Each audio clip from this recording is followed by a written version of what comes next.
In this video, we're going to be covering the incline push-ups. So, we're going to be slightly modifying the form, and this is a regression, and then that can be progressed towards the floor over time.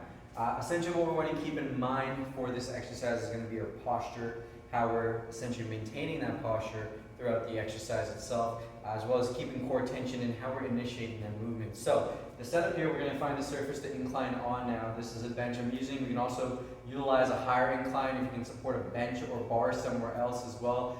Feel free to use those. Make sure it's a sturdy surface so it doesn't move around too much.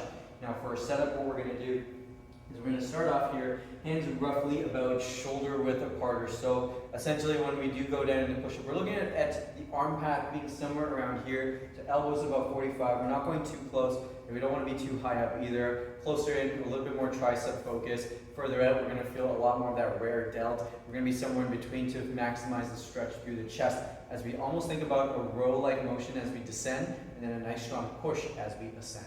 So, setting up. Hands are going to be spread apart, fingers gripping the bench. I don't want to be passive, I'm actually actively gripping the floor. Now instead of locking the knees out here, which may force the hips to come forward, I'm going to create a bit of a bend in the knees, tuck the tailbone a little bit, and I'm keeping tension through my legs. I don't want the legs to be loose, I don't want them to sink down. I'm feeling myself pushing through the floor here at the same time. Head over the shoulders, oftentimes people keep their necks up or down, avoid doing that. And now, as we breathe in, we're going to descend down, chest towards that bench. This is the eccentric, the slower portion. And then exhale as we push away. We don't need to tap the bench necessarily. We're just looking in at the elbows coming in line with the ribs, elbows coming apart, and a nice strong press. And as we descend, lead with the chest. Don't let the head go first here. So nice control, breathing in. Exhale,